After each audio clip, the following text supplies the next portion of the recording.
Hey friends, welcome to the long-awaited, long-promised podcast all about Moulin Rouge. And this week, I'm not going to just say Moulin Rouge, the musical, because quite frankly, I love the movie, and there's a lot of juicy details and trivia in there. Not to mention, this all takes place during one of my favorite times in French history. So we're just going to do whatever I want because this is my podcast, and I really hope you guys enjoy the ride. This pod came to be because it was requested by, the host of Popcorn Promises, which thank you so much for that, and also my baby sister, Kai. So thankfully, I did do something right as her big sister, which is imbue upon her the importance of Ewan McGregor and Nicole Kidman's chemistry on film. But she's been hounding me about this one, and I'm not going to lie, there's a lot of pressure to do this right because Moulin Rouge is in my top 10 favorite movies of all time. And I've actually already tried recording this pod a couple times and just felt like I wasn't doing it justice. So I'm really excited to share with you guys the magic and the excitement that was Paris in the late 1800s, coming on into 1900. And also to share with you just how much Baz Luhrmann put into the original content of this production and this movie, because we wouldn't have had it on stage in New York now without the incredible work of his production team in 2000 and 2001. So I'm so glad that you guys have joined me, and I hope that you enjoy. But we're going to start off with just a little bit about the setting of Moulin Rouge, which is in, I believe that it opens up saying it takes place in the year 1899. And when I took a look at this period of time, it turns out that there is a name for a couple of decades. It's about 40 years, 40 to 50 years in France, called the Belle Epoque. And this period of time took place between 1871 and 1914. Now, I love French history, so I was already primed to be a sucker for this movie when it came out. Of course, I had to wait a little bit until I was a couple years older, considering it came out when I was 11. It's fine. It just has to do with fancy prostitutes and people dying. But once I got my hands on it, this was just part of that build of my love of France in this time period. I, of course, have always been a sucker for the Marie Antoinette time with Louis XIV, but this, the Belle Epoque, is a period of time in France, and specifically Paris, where you see so many new inventions, new art, new artists, come together to create just this really exciting time. This was a time where we see three very important, very grandiose and lavish universal expositions in France. So you may have heard of the World Exposition. That's like a thing where they've hosted it in New York and stuff. We don't do it anymore, but then there were three of them during the Belle Epoque, which included the constructions of the Eiffel Tower, the Paris Metro, and even the completion of the Paris Opera for you Phantom of the Opera fans. So this was all when this was coming to fruition. It was when Art Nouveau, the art style of Art Nouveau, was kind of identified as being a thing. This was the time period where that came to be, and we can still see evidence of that in the Paris Metro. But these expositions that were hosted in Paris, I mean, it's so cool because they would have these huge inventions in the middle of gardens all over Paris. So there was actually a period of time where I believe it was, the date will come to me, but there was a time where you could go see the head of the Statue of Liberty before it was sent off to America, and it was just chilling in the gardens of the Trocadero. By the way, my accent for French, Spanish, Italian, everything is terrible. So if you were expecting it to get better, you are going to be sorely disappointed. But this was a huge period of growth. When the Belle Epoque started in 1872, the population of Paris was 1.85 million. 1.85 million. Now, by 1911, they hit 2.88 million, which is actually higher than the population today in 2019. And a lot of this had to do with immigration. So we were seeing immigrants coming from Belgium, Germany, Italy, Switzerland, and all of these immigrants came with new crafts and new things to add. So new inventions, new ideas, and it became truly this idea of a melting pot of ideas. Every one of these countries kind of had an identifier in their trade. So the Italians were concentrated in the making of ceramics and shoes and working with sugar. Germans worked with leather, beer making, of course, my people, baking, and charcuterie, so sausage, of course. I mean, not much has changed. I do love the Germans. And the Swiss and Germans were also known for watch and clock making, and they were also domestic servants. So we're seeing these immigrants come into France, into Paris, and the trade is flourishing. The tourism is starting to explode from these world exhibitions. And yet, Paris was simultaneously the richest and poorest city in France during this time. There's still this element of the rich versus the poor. And this is always going to be a thing in France. That's why we get things like Les Miserables, and we have, these huge overthrows of regimes like Marie Antoinette and how many Louis that got their heads cut off. This was a very interesting time period because there was this kind of uprising before then.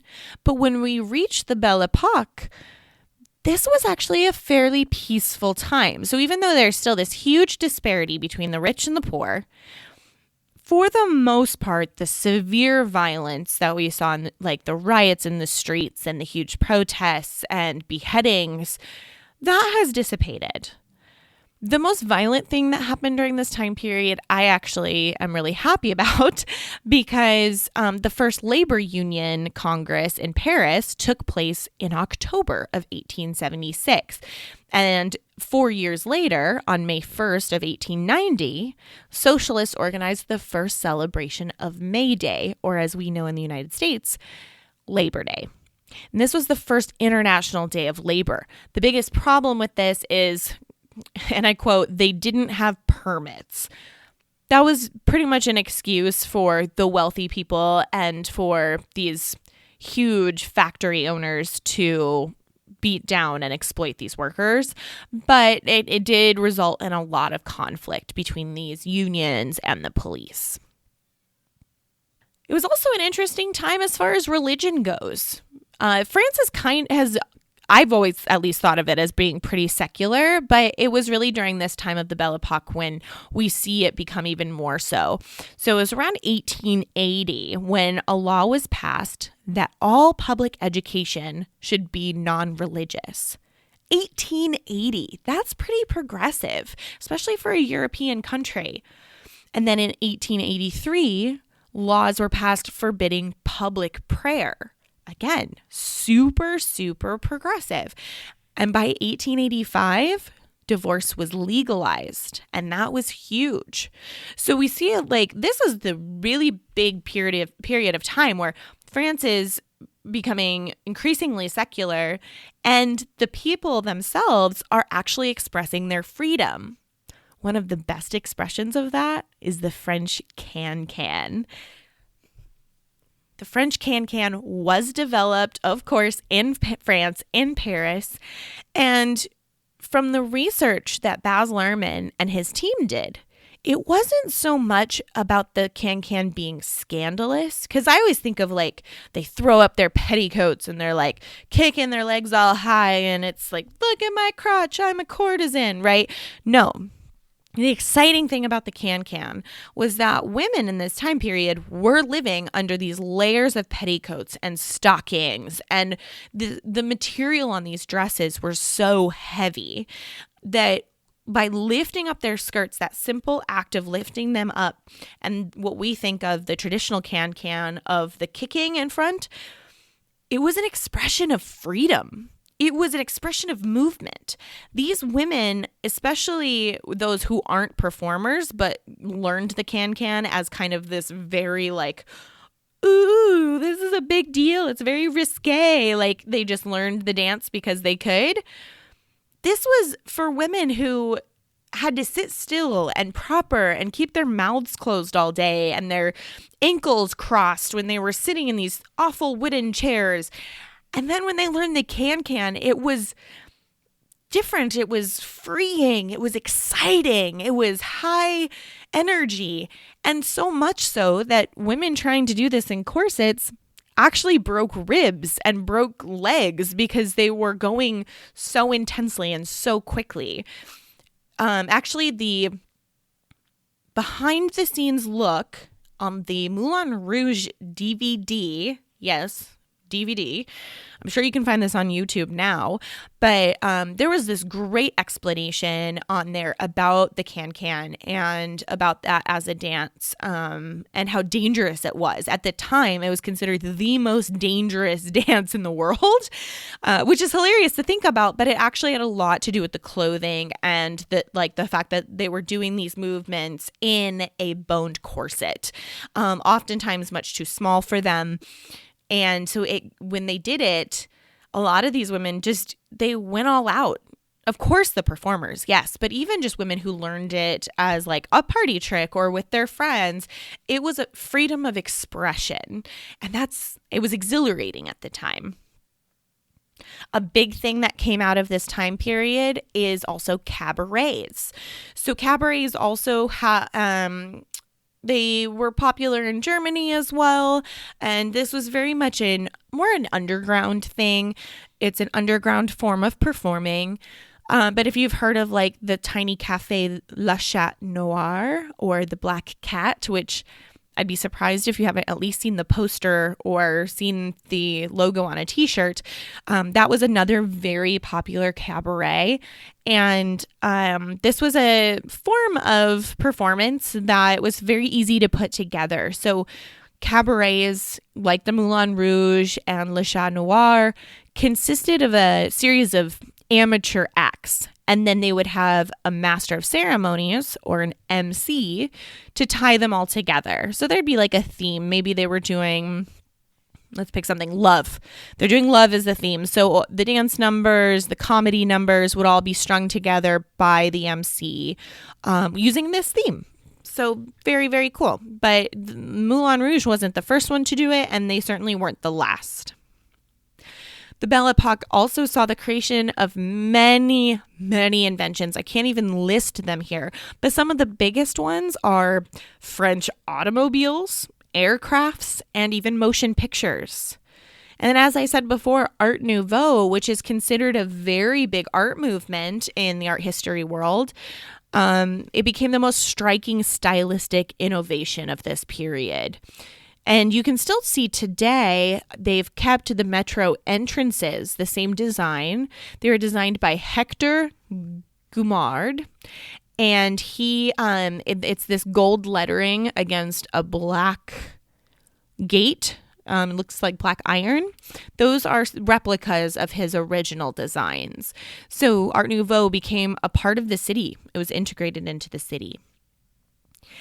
My favorite thing, too, to imagine of this time is this was the time that we think of Paris being La Ville Lumière, or the city of light. Electricity was coming. Electricity was picking up, and the Moulin Rouge actually was one of the first buildings to be fully electrified. But at the time, the city was lit by thousands of gas lights. And these gas lights were lit by a small army of gaslighters that would go out at a set period of time. And they would all light them it would take them like an hour to light all of the gas lights in the city. And that's where it got that name. So when electricity came through, they just replaced those lamps with the electricity, which is why we still have that beautiful glow that we think about in Paris. What I want you all to take away from this period of time is this was the perfect blend of freedom, time away from war, economic success that was conducive to artistic creation. This is where artists wanted to be. This is where writers wanted to be. This is when you started getting French salons, when writers would get together and economists and politicians, and they would talk about philosophy, and they would smoke cigars and cigarettes and opium and drink absinthe. This was the time where people were coming up with new ideas and new ways of expressing themselves. So when the Moulin Rouge was opened in 1889 by Joseph Ollier and Charles Zidler, they decided to open it at the bottom of a hill in one of the biggest arrondissements, or if you are reading this in English, it looks like arrondissement. Arrondissement. It's one of the most centrally located for artists to gather. This was an area that people really liked being in, and the two owners opened up the Moulin Rouge at the bottom of a hill in the Montmartre neighborhood. And I've been there. I went there a couple years ago. Unfortunately, I went in, oh God, when was that? August. And it was like our second week in Europe, and I was dying of heat. So many buildings still are not air conditioned there, and I did not have the time of my life, but I do have a picture standing in front of the new rendition of the Moulin Rouge in Montmartre. But this arrondissement is beautiful. It has so many different shops, and it's you can really tell that it was a place for artists. It was a place for people to go and talk and party. And it is in an area where it was easy to get to for the wealthy. And then, the poor were kind of sprinkled throughout the city, but primarily they were on the outskirts of it. So they would travel into the city to go to places like the Moulin Rouge.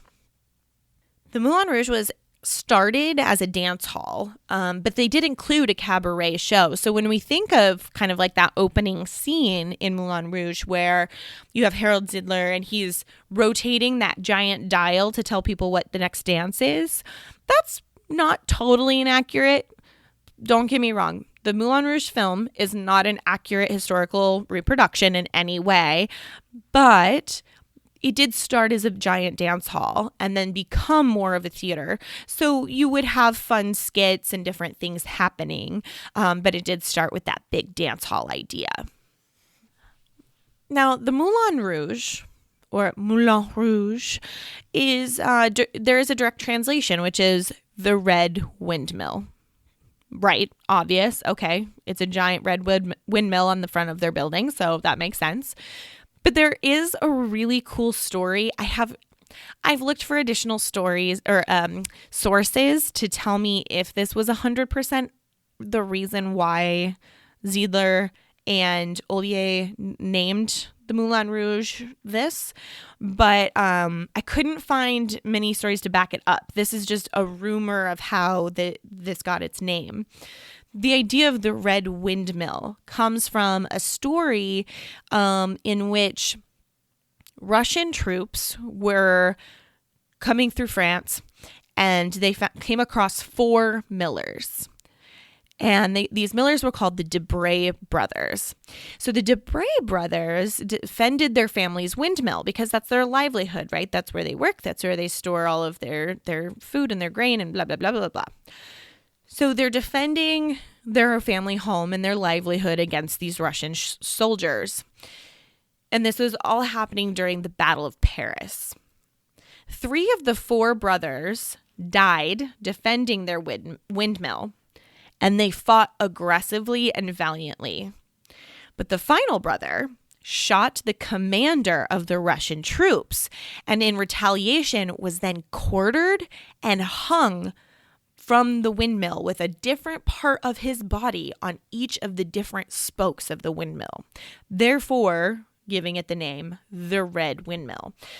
There are a lot of other explanations behind this, though, because, I mean, you could talk about how red is the color of passion and eroticism and love, and, you can go on and on. So there are many other reasons, but the idea of La Moulin Rouge is kind of based on this fable or this story about the Debray brothers, and I thought that was fascinating. I'd never heard that before. Now, of course, the owners of the Moulin Rouge wanted it to stand out as much as possible. In fact, they wanted the Moulin Rouge windmill to be able to be seen from as far away as they possibly could, which is how they managed to get it electrified before many, many of the buildings in their area. In fact, it was one of the first buildings to receive full electricity throughout. During the 1889 Paris World Exhibition, a giant plaster elephant was made and placed in the courtyard of the Moulin Rouge. So I want you to imagine the layout that that vibe that you get from the film is actually fairly accurate. You walk in, there's the box office. This is not accurate to today. Backing up. This is not accurate for today. But back then, you would walk in, there's the box office, you walk a little bit, and then you walk into a courtyard. And it's a huge courtyard. You walk all the way through that, and then you hit the dance hall. And then along those sides were actors' housing and galleries, art galleries. And oh my gosh, there was so much going on. They would have exhibits. They would have different performers, fire eaters, sword swallowers. They were very much into spectacle and awe. They just wanted to shock people and keep people coming back. And part of that, of course, was this giant plaster elephant. So they thought, hey, if we do this could probably draw in a lot of crowds and maybe people would find it interesting. I mean, I probably would have.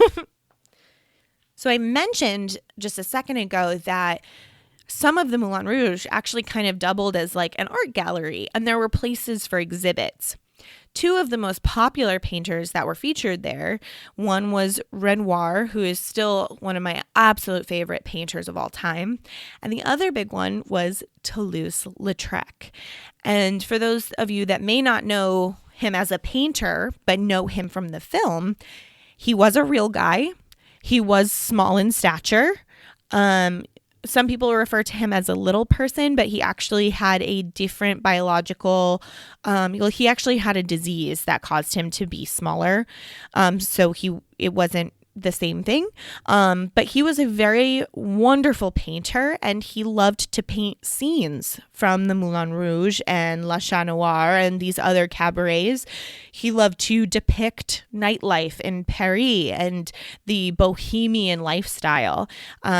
So he was there very frequently. He was a patron of the Moulin Rouge, and he's the reason that we have some of these amazing paintings that look like posters.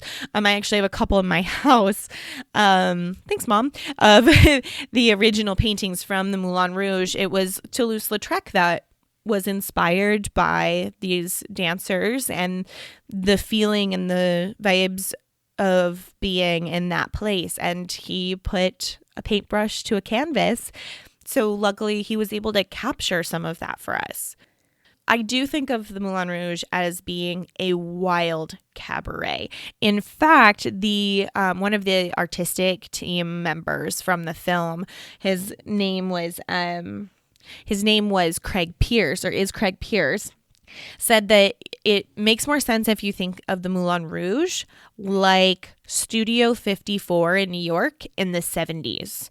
So it was wild. It was absinthe. It was wine and cocaine and opium and whatever other wonderful substances they decided to imbibe during that time period. But it was very manic. And I think that's important to think about when we are setting up what Baz Luhrmann created, because he did keep that element of the show and of the Moulin Rouge in this time and in these decades very honest. One of my favorite things is that this was a place where everyone wanted to perform. So they had some of the most prophetic ballet dancers, belly dancers, actresses, actors. But my personal favorite, did you know that there was a professional farter? Oh, yes. Farter, farter, who used to perform at the Moulin Rouge? Ho, I didn't. And I'm super, super excited because that's hilarious. And his name was Joseph Pujol Le Pétomant. And he was popular as all hell. I Googled this up and down, left and right, because I was like, there's no way that this was the thing, that this was an actual thing that people paid to go see. Oh, yes, it was. Oh, yes, it was. And it is hilarious. He was also a flautist, so I'm assuming there was awesome jokes that went along with that. But oh my gosh, like this is a guy who performed frequently for the wealthiest people in Paris and at some of the wildest parties in Paris at the time. And that was his skill. So anytime you feel down on yourself, just know someone made a career during one of the most amazing times in Paris by farting. I just want you to feel good about yourself. I want you to know that everything is possible for you, especially if you are a professional farter. Moving on. I want to share a couple of quotes with you. And normally I try to spread these out, but this is important to me before we get into the Moulin Rouge today and the movie and all that fun stuff. I really want to drill in this idea and this atmosphere for you guys. So one of my favorite quotes about this was actually written by a French writer. And so the translation is a little difficult, but I think you'll get the idea. He described the atmosphere as a gigantic dance floor with mirrors everywhere, a gallery where it is chic to slum, a garden decorated with a huge elephant and donkey rides to amuse the ladies, a crazy atmosphere where aristocrats and hoodlums rub shoulders in total euphoria. I was born in the wrong decade. This is everything I want. Anyway, so then this other quote was written by French photographer and painter Henri Jacques. And he said, this is almost like poem-like, so bear with me. 20 legs in the air. Gravity is sent over the mills. In successive waves, the women break up on the track, offering their sex to the dark forces of the earth. When they bounce, it is to find the lost wings. Thus, disputed between two elements, the dancers mimic the struggle of the body and the spirit. Damn! That was written in 1925. Anytime you think your party's a rager, you should never, ever give up until you have lived up to the standards of the Moulin Rouge. I'm just going to leave it there. Today, the Moulin Rouge is still super successful. It's ridiculously expensive to get a tour there, but much of the theater has been rebuilt anyway, as they've experienced 2 to 3 really horrible fires in the last few centuries in the last century and 30 years, where it's decimated a considerable amount of the original architecture. Thankfully, the owners from the last few decades and beyond have made it a priority to keep things as close as possible to the original, to keep some of that nostalgia. But if you go back, it's definitely very different. It's very modern. They do see over 600,000 spectators every year. They put on 2 shows every night. They are actually known for being one of the biggest purchasers of champagne in the world, going through 240,000 bottles of champagne a year. All costumes are made in-house for the most part, but they do have 81,000 costumes made of feathers, sparkles, and sequins. They also, in any given year, go through 800 pairs of shoes and employ 455 people, including 80 dancers and, not to be forgotten, 5 pythons, which just cracks me up because I'm sure that sounds very exotic to some of you. But as someone who had snakes, I'm assuming it's like a ball python and it just does nothing but sit in its tank and then get carried around at the shows. So anyways, yes. This was all like, I don't know. This period of time appeals to me in such a different way because of the philosophy and literature and painting and artistry that came out of it. I was raised in a very bohemian household, not to be confused with hippie. A lot of people think I'm a hippie. Not true. I actually claim myself to be a bohemian, so nice try. But it was important for Baz Luhrmann to craft a film that made audiences in 2001 connect to a time in 1899. So there were a lot of updates that happened, but one of the best things about Baz Luhrmann is he always starts his creative process by just learning. It's all research. So the idea is you learn, you research, you replicate, and then you change. It's the same idea as you have to know the rules before you break them so that he could make choices creatively about what he wanted to change. So to start the research process, his co-writer Craig Pierce, who I mentioned earlier, and production designer / wife Kristen Martin, or as friends call her, CM, all went to Paris. And they were going to write the synopsis of the film while they were there. So it was important for them that they really got a feel for Montmartre, and they studied everything from the Can-Can to Toulouse-Lautrec. They read journal entries written by those who were in attendance of the Moulin Rouge during that time. And they really liked the idea of the turn of the century, the 1899 idea. So even though the Moulin Rouge opened a few years prior, in reality, they didn't care about that. It didn't matter to them how long in their film that the Moulin Rouge had been open. They just really liked this idea that it was coming onto a new time. Things were changing. This idea of change and empowerment, those themes were very important. I think what really comes across in this is the feeling of aristocrats, workers, artists, bohemians, dancing girls, working girls, all mixing together, that there wasn't, of course there's a hierarchy, but that they just all imbibed ridiculous substances and danced and had fun and gave in to their urges. It was a way to let go after centuries of French aristocracy and riots and overthrows of the monarchy. I mean, France had gone through so much up until this point that once they were able to let go and in a place of economic security, they really did. And that's what the film, I think, captured really well. You have men in tuxes. You have Toulouse and his group where they're just being the silly artists and they want to put on shows and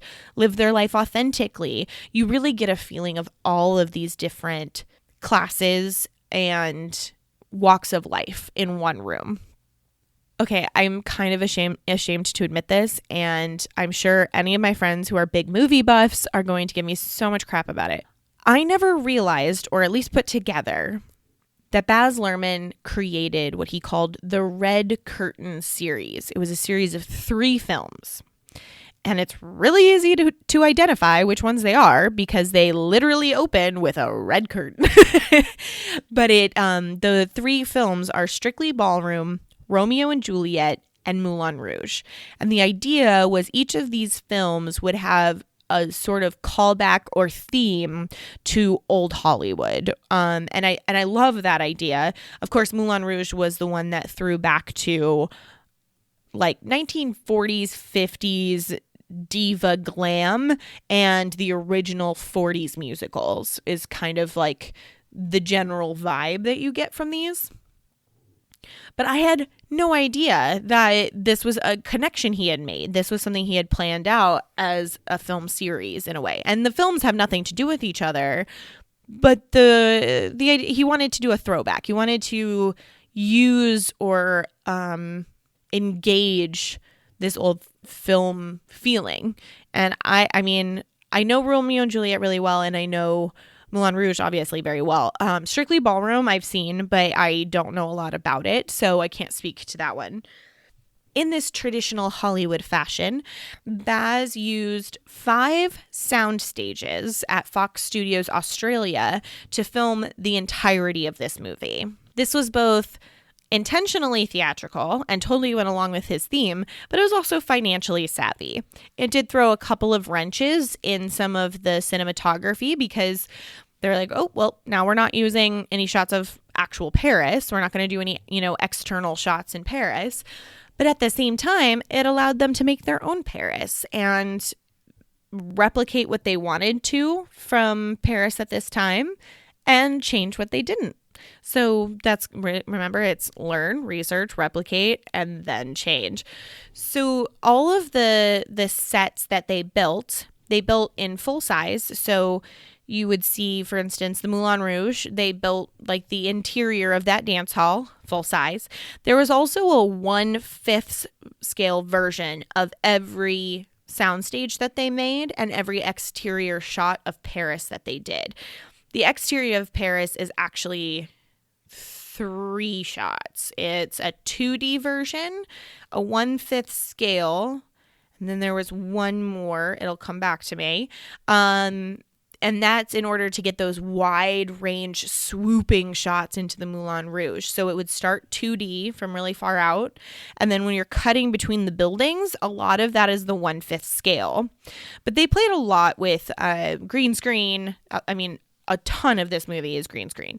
And I love that because, again, it throws back to that 1940s, 50s idea, where you have somebody sitting at a campfire and the background is obviously a green screen with like the real fire in front. I love that. And it was a great throwback.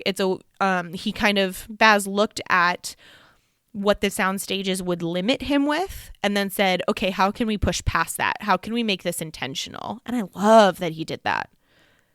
The director of photography, his name is Donald McAlpine, and he says the last thing that this film could be used for is historical reference. Everything, including the costumes, which are the closest to historical correctness, are only inspired by the period. So as we go through this, remember, learn, replicate, change. Every single thing about this film, there was a choice that was made, and that's what makes it so, for lack of a better word, delicious, especially for a young budding dramaturg, because every color, every shot, every prop, set dressing, swipe of makeup, everything had a purpose because they were so specific and intent on what they wanted their vision to be. This was really obvious in the costumes. So like Donald McAlpine said, the costumes were probably the closest to historical accuracy, but they refused to sacrifice look for period correctness. So Catherine Martin, or CM, worked with Angus Strathy, and they designed over 400 costumes. But what Catherine Martin said was, the fact that Satine would have been wearing a woolen body stocking to perform in is an unnecessarily realistic reference. The audience doesn't need to see a wool stocking like bodysuit in order for it to feel authentic. In fact, it could kind of take the person out of it. So they decided to go, like I always think of her, One Day I'll Fly Away, the red dress when she goes up onto the elephant, and how she has this beautiful wig. It's this long red wig curled under in like a pin curl 40s style. She has stunning makeup on. It's not a natural look. It's a 40s, 50s diva look. And all of those choices were made to make her stand out against the richness of the set that they had created. And all of it is to enhance it for 2000, the year 2000 audiences sitting in the theater, because we had to step it up. We have to be able to relate to it. Some of the multi-layered outfits that were created weighed up to 30 pounds, requiring all the dancers to wear braces worn on their shoulders, and then those would support the costume's weight. Every character in the film wore wigs except for Leguizamo and McGregor, but they had 85 flamboyantly colored wigs that were made in Rome for this film, and they were all custom made. One of the best things that I noticed from reading about this was Catherine Martin. She's a genius. I mean, a lot of the genius behind Baz Luhrmann is Catherine Martin. And she made this comment that, you can't have these colorfully rich costumes and this lavish set behind them and then do natural looking hair and makeup, which is more historically accurate, because you just wash out the actors. You would completely lose them amongst all the color. It would just be like floating dresses. So they made a point with Satine especially to make her pale and then give her a bold lip or a bold eyeliner. These were all very specific choices. There were more than 300 visual effects in the film, and most of them were to extend Baz Luhrmann's world he was creating, so all of the external Paris shots, but also to make the film seem less perfect. So to take it from looking like a camera was on a track to looking like it was handheld. So a lot of the visual effects were to make they were spending money to make the movie look less perfect, which is bizarre and so Baz Luhrmann.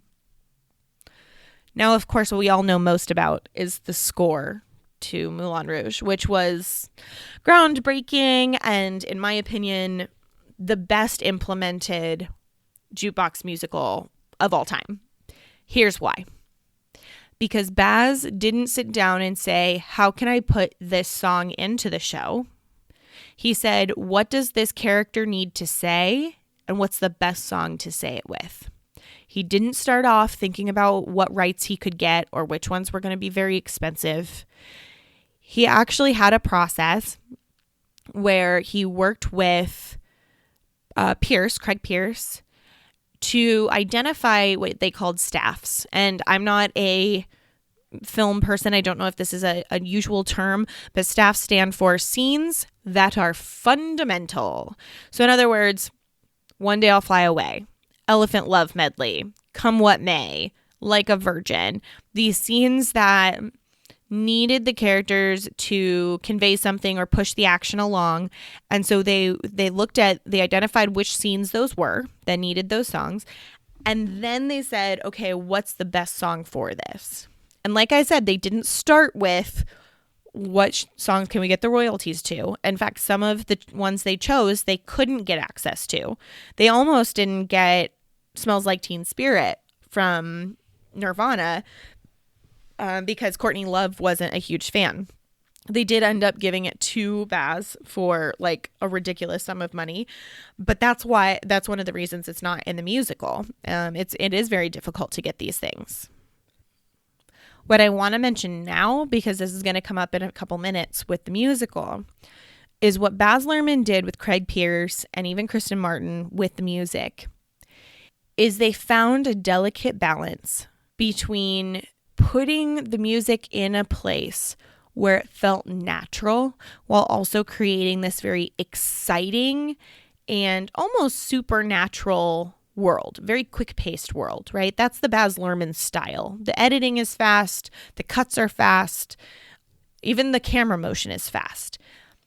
But what they didn't want to hurt is the connection between the character and its viewer. And so what was important to Baz Luhrmann, and remember, he's not a traditional musical theater person, is he wanted it to feel natural for these characters to burst into song. In fact, he wanted it to seem like that was the only natural response. One of the best examples of this is Your Song. When Christian is trying and trying to talk to Satine, she thinks she's supposed to have sex with him. He's trying to tell her about his poetry and his work with Toulouse, and he finally gets so overcome that he just starts singing so that she'll stop being a weirdo. And he busts out with and because of the way that Baz put these songs into the movie, it feels real. The chemistry is real. The heartache is real. The love is real.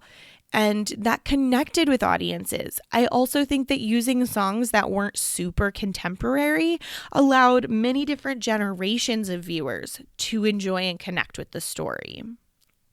The creative team hired 60 professional dancers, and they all had to learn the can-can, tango, waltz, and modern for the film, which I just love. Nicole Kidman, who came on early in the process, even actually early enough to even have a role in the writing of her character, wore costumes that were way too tight, ended up resulting in some injuries. So she had some troubles on set. She was trying to wear an 18-inch corset that she was then dancing and singing in. So she actually hurt herself several times. Once in heels, she smashed her knee. She fell downstairs. This is going to be super nerdy, but towards the beginning of the film, when Christian goes to see her at the Moulin Rouge, and she does Diamonds Are a Girl's Best Friend, there's that scene where she dips behind all the other dancers with Harold Zidler, and she's changing her costumes. That scene, for the most part, was done with her in a wheelchair. When she looks at the camera and she says, "A real actress," she's in a wheelchair. So go back and watch it. But she had her leg up like she was in a cast on her leg, and actually delayed a lot of the filming for a few scenes.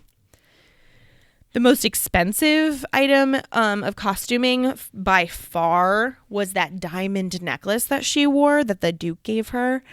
The maker was there. His name's Stefano Canturi, and he was there for all of the filming in any scene that necklace was featured, because it is worth, probably worth more now, $3 million. It was so expensive, it had its own stunt double for that scene when the Duke breaks it off of her neck.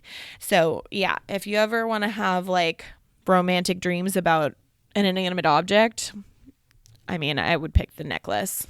$3 million. That is a nice necklace. That is nice. Ewan McGregor is the cutest human that's ever been a human. No one will ever tell me otherwise. And he was actually working on Star Wars when they began filming this film. In fact, Star Wars and Moulin Rouge were battling over studio space. They both filmed in Australia quite a bit, and I thought that was hilarious. But Ewan was getting like this new wave in his career, and he actually beat out Leonardo DiCaprio for the role, because Leo had come out of Titanic and Romeo and Juliet with Baz recently, and he really wanted the role. Leo came into the studio to try and sing for Baz. Apparently that didn't go very well. DiCaprio is not a singer. Needless to say, Ewan didn't have any real competition, and Baz Luhrmann loved him for the role. But my favorite thing is anytime Ewan talks about his time on this set, he just talks about how annoying he was to everyone, because he was so excited that he couldn't contain himself, and he would just like be a bubbly little bee every day because he was so excited to be on the set with like these amazing creative people and learning these things and singing these songs, that he was just an annoying little goof. And I love that. I also love him and Nicole's relationship. They both came into this after some pretty awesome acting roles, and they made a deal with each other that they would support each other through the whole process by like taking huge risks and being willing to make total fools of themselves in front of each other. And while like, yeah, that might seem like okay, duh, you're an actor, you're supposed to be comfortable with that, I think it's really awesome that they like made a pact that this was something they were going to do, because they knew it would bring out the best in each other. And that's wonderful. John Leguizamo is a fantastic actor. Him in Romeo and Juliet is fantastic. If you haven't seen Baz Luhrmann's version of R&J, you need to go do that now. But he came into this film and, of course, got the role of Toulouse-Lautrec. And as I mentioned before, Toulouse did have a disease. He had a disease that I don't know if he contracted it during birth or if they refer to it as a disease, but really it was more of a deformity. What I do know is he was in chronic pain for his entire life, and his legs and arms didn't grow properly. But this was also during a time just in Europe in general where smaller people, little people, were not looked on fondly and were in fact often picked on, or is kind of like a join the circus, you freak kind of situation. It was really horrible. Anyone with any sort of physical deformity was not socially accepted. And because of this, Toulouse-Lautrec was disinherited. So most historical films portray Toulouse as kind of this dour, depressing, like just frustrated person, very serious. But when I was looking through the research on this, it seems like Leguizamo did a really good job of actually being more historically accurate. In fact, it was said that Toulouse had such a lisp that today we would think of it as closer to like a Daffy Duck style lisp. Like that's how aggressive it was. Even though he was in pain his entire life, which is why he got into booze and drugs to manage, he was still known as being an incredible wit and a bon vivant. Like people just loved him. And of course, he then became a huge painter and kind of this patron of the Moulin Rouge because of his paintings. Totally random, never placed that Kylie Minogue is the Green Fairy. I don't know if I was too young to put that together at the time, but Kylie Minogue from Australia, famous pop star, definitely plays the Green Fairy. Super cute. And definitely one of like my top favorite Halloween costume ideas ever. But except she did not do the scream. So when the Green Fairy gets really evil and gets those red eyes, that is actually Ozzy Osbourne, which I that's so awesome. What I always thought was weird was that Come What May never won like best original song or anything. And they actually explained that in some of the literature about the film. Come What May was actually written for Romeo and Juliet, which makes a lot of sense because I think of Moulin Rouge as a Romeo and Juliet story anyways. But because the song was written for a different film, it didn't qualify. What it does qualify as is the ultimate love song. And I'm just going to do a little mini PSA here. So when I was in high school, when I was a senior, I fell in love. I'm not going to say it was my first love. It wasn't my last love, but it was a special love. And it was definitely different. And it was very important. And I don't know if it's fortunately or unfortunately, I ended up connecting Moulin Rouge to this relationship with this person. And our song was Come What May. I mean, we had a lot of songs because it's high school and whatever. But Come What May was really important to us at the time because we weren't really supposed to be together. And it was really important to me because that was one of those breakups where it's like, you're not a butthead, but like this just isn't gonna work out because we're just not compatible. And so Come What May just like stuck with me and still kind of sticks with me as far as that person goes, because it brings me back to a time and a place where I was just so blissfully in love, and it's a thing that I think you only experience rarely in your life. But the bad part is, then when you break up, which that ended up happening, then you can't really listen to your favorite song from your favorite movie anymore. So So I kind of screwed myself over there. Do not recommend having your breakup movie become one of like you and your lover's movies, because then you can't really watch it anymore.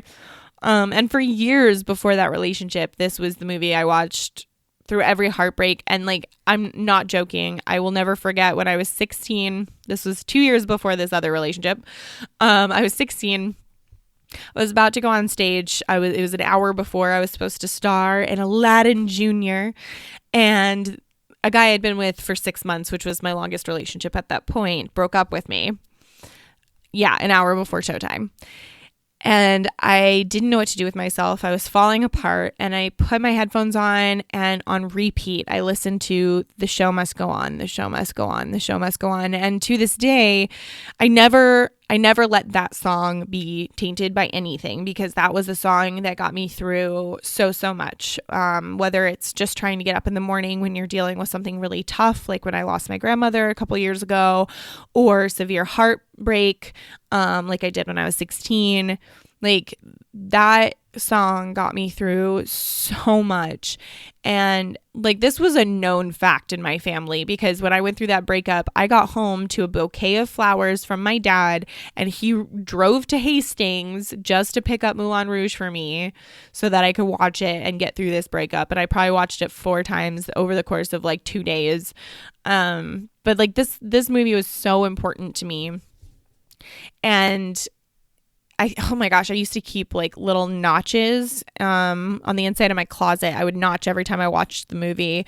And I think by the time I hit like my junior or senior year in high school, I was up to like 57 or 67 times that I'd watched the film all the way through. I remember like one of my friends made me a purse where she had like this special printer that could print on fabric, and she made like this collage of pictures from the movie and made me a purse out of it. I used that until it like fell apart. But I'm not the only one. I mean, there's a reason that this movie took home awards for like best motion picture, best actress, best original score. And like, the soundtrack to the album is insanely good. It sold more than 7 million copies and went double platinum. If I can warn anyone about my experience, just, maybe err on the side of caution of using or letting your favorite film of all time become tied to a relationship or a previous person, because that can make it hard. Luckily, after a decade, it definitely has been easier. And this podcast has totally reignited my love of the movie. But yeah, that was dumb. That was dumb. There was no stopping it. If somebody had told me back then, there was no stopping it anyway, because it was definitely a Satine and Christian love. But did I just call myself a hoe? I think I just called myself a hoe. Whatever.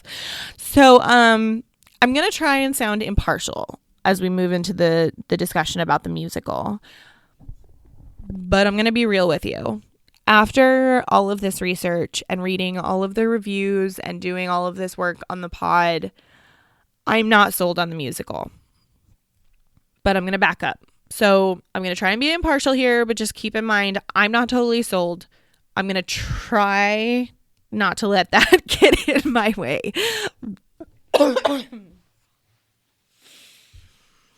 The book for the musical was written by John Logan, but the movie had interest to, interested partners to take it to Broadway since 2003. So there's been rumors about this since like 2 years after the movie came out.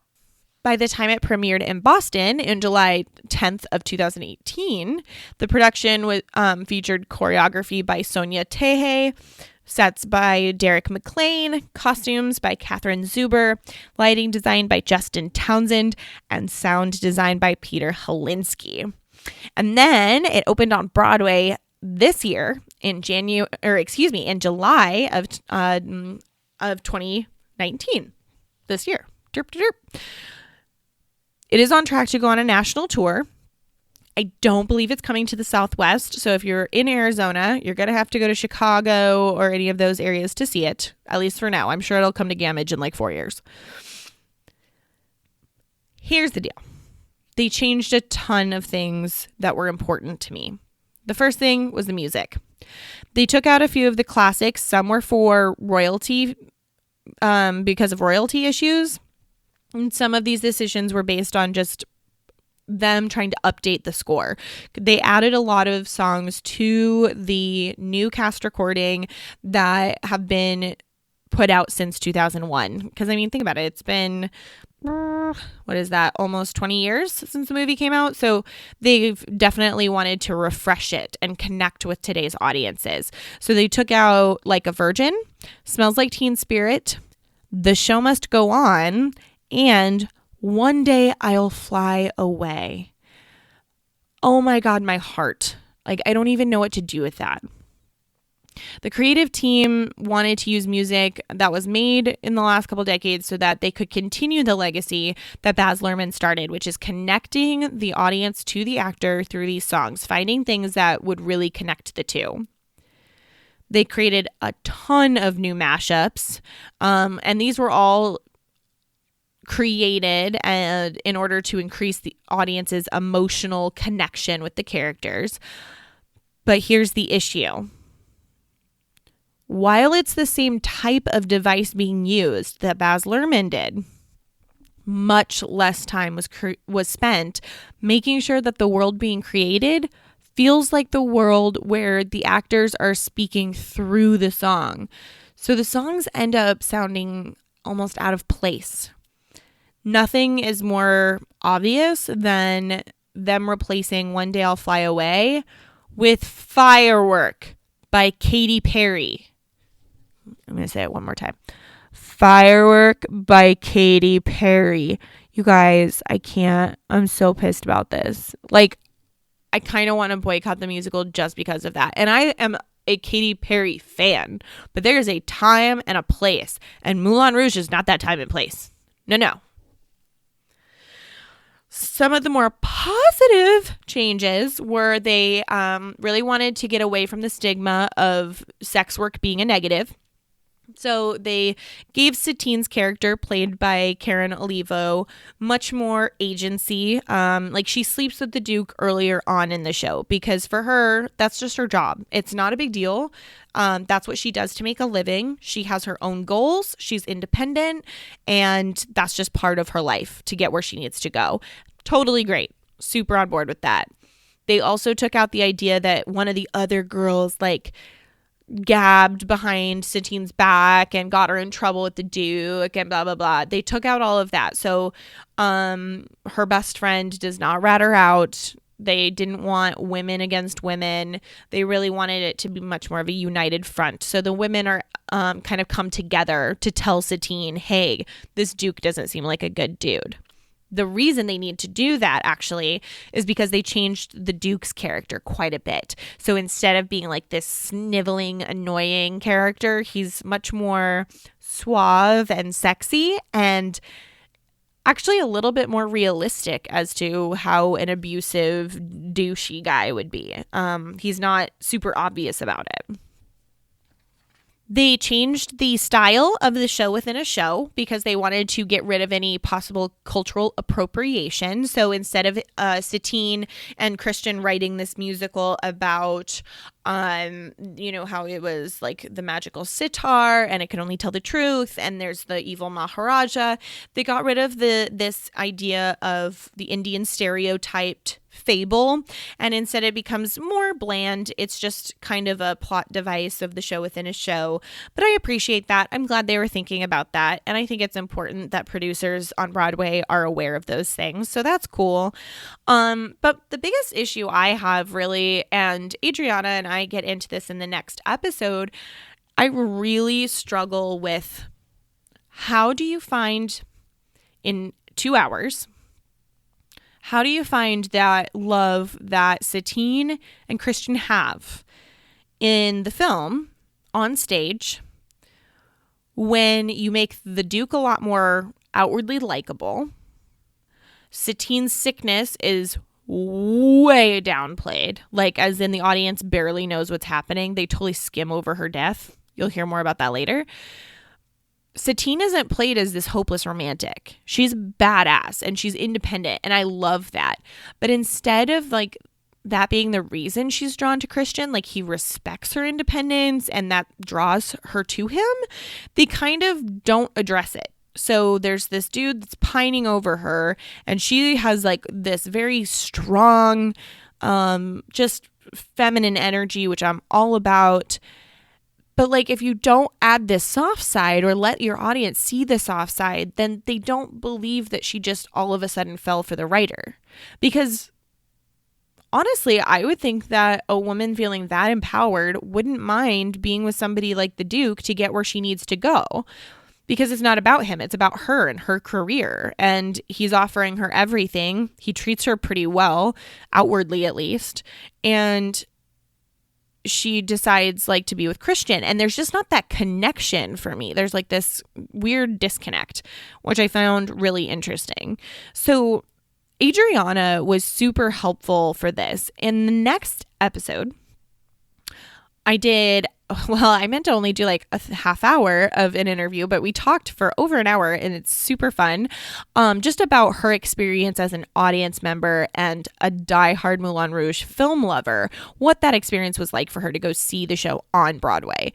And so we're going to get a little bit more into the characters of Christian and the Duke, and like, how do you show badass feminists and also show this soft side with them and create this stage chemistry without losing their autonomy when you have 2 hours and you don't have a camera to show private moments, and you don't, it's just a very different way of storytelling. And I think it's an interesting concept, because I don't disagree at all that Satine should be a badass courtesan who owns her profession and takes care of herself.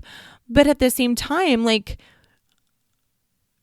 we're so used to, as audiences, seeing women softer and seeing the men be like, I don't know. It's just, how do you connect those dots?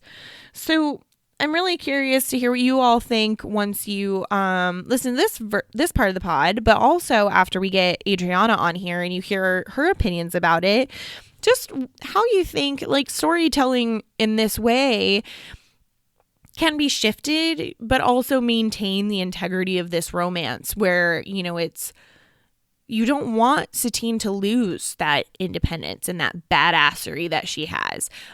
But as an audience member, how do we show that?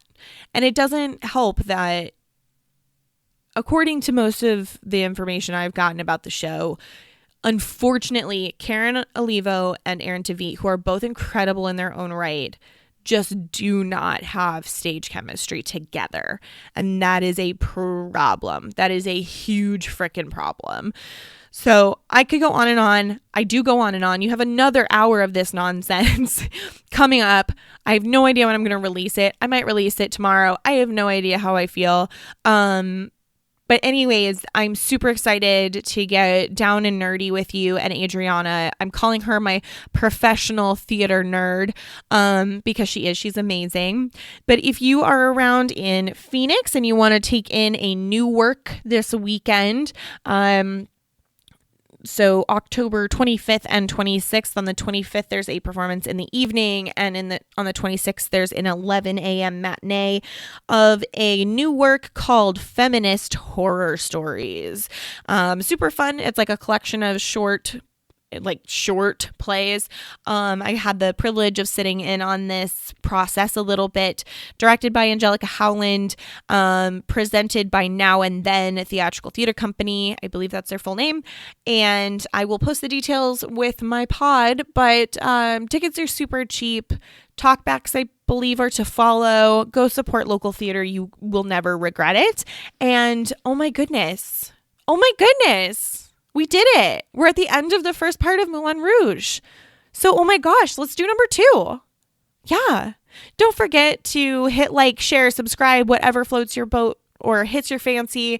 I'm on iTunes, Spotify, and YouTube. Share, tell your friends about me, Hanna Wonders.